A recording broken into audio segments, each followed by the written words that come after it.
kapag nahihirapan, sa school ako, minsan kapag nag-release kami, tinatulong ko rin naman sa mga mayabang. Para sa akin, wala na kasi ang mga lalaki ngayon kasi feeling ko, yung tumutulong lang sila kung may kailangan sila o kaya may motibo sila. No, gusto nila yung girl, sa kanila tutulungan. Pero hindi nila gusto yung girl. Siyempre, back nila yung tutulungan. Sa tradition din ng mga Pilipino, in particular yung mga boys, mga matutulungin sila, yung magagalang, kaya hindi mawawala yung mga Boy Scouts. Kaso na talaga, kaunti na lang and parang hindi na masyadong halata. Tingin ko wala na kasi madaming masamang mga kabataan ngayon. So, na-influensya nila yung mabubuti pa.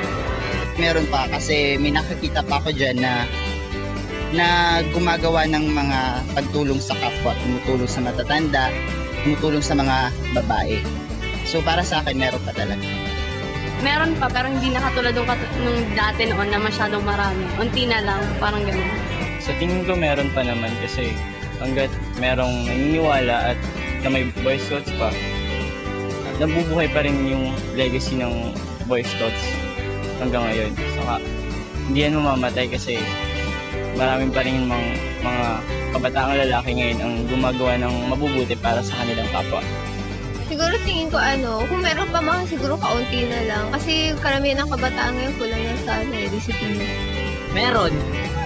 Bakit? Marami pa naman mababait ngayon at matutulungin, di ba? Parang ganun, Boy Scout. Yun lang, tulad ko. Di ba? Hello! Ano sasabihin nyo?